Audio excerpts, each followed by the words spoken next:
sengketa pembuatan tanah dan AJB dan lain sebagainya lah, pokoknya itu terkait. Jumat tanggal 27 Februari tahun 2026. Menurut info yang kami terima, ada 5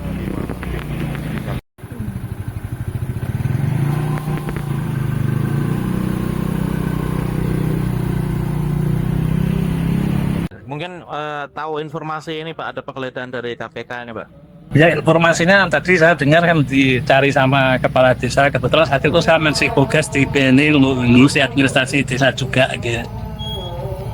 Yang saya tahu setelah saya datang ke sini sudah ada petugas dari KPK dan didampingi oleh para platform. Ada yang diminta mendampingi Pak, mungkin dari saksi lingkungan? Senang untuk mendampingi tadi kepala desa dan Pak Sekdes.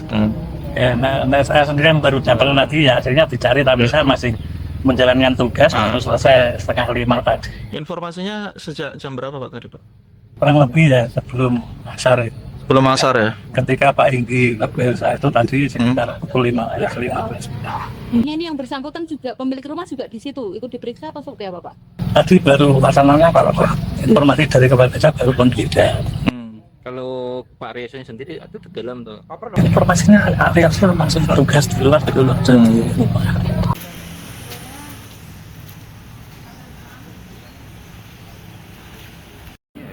Jumat tanggal 27 Februari tahun 2026. Menurut info yang kami terima, ada 5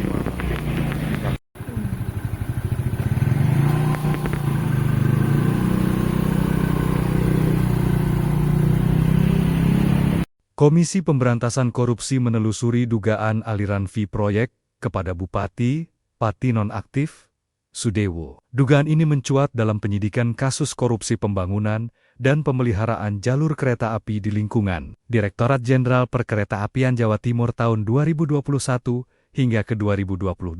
Pendalaman dilakukan dengan memeriksa ex-pejabat pembuat komitmen Balai Teknik Perkeretaapian Jawa Timur, Reza Maulana Maghribi. Pada 9 Februari tahun 2026, juru bicara KPK, Budi Prasetyo, menyatakan saksi didalami terkait plotting proyek-proyek yang diduga berkaitan dengan Sudewo di wilayah DJKA Jawa Timur. Selain perkara DJKA, Sudewo juga telah berstatus tersangka dalam kasus dugaan pemerasan terhadap calon perangkat desa. Dalam kasus tersebut, ia diduga mematok tarif antara 125 hingga 150 juta rupiah untuk setiap jabatan yang kosong. KPK menyebut, dengan 2 penyidikan yang berjalan terhadap tersangka yang sama, dimungkinkan penerapan dakwaan kumulatif agar proses hukum lebih efektif. Meski demikian, hingga kini KPK belum memerinci konstruksi perkara maupun peran detail Sudewo dalam kasus DJKA.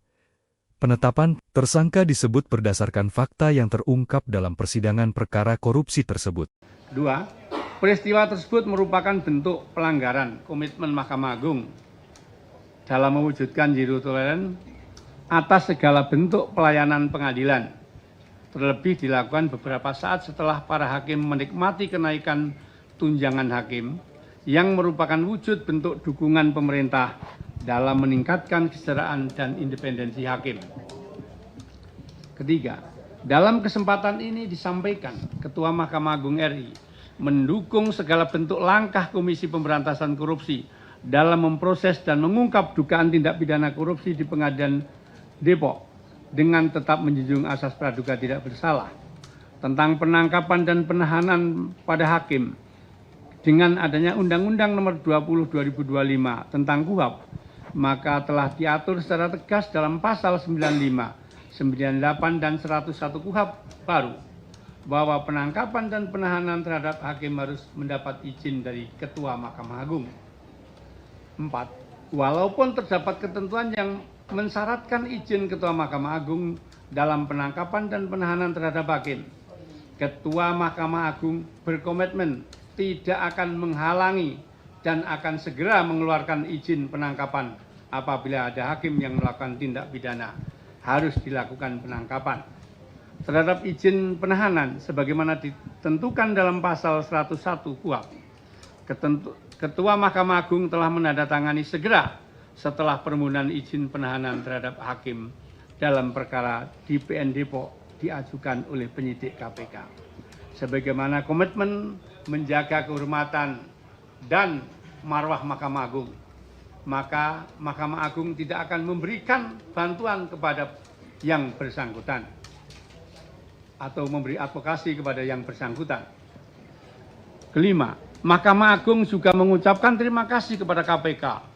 Walaupun menyakitkan, namun peristiwa ini membantu mempercepat Mahkamah Agung untuk bersih-bersih terhadap hakim di lingkungan Mahkamah Agung yang masih mau melakukan transaksi kotor.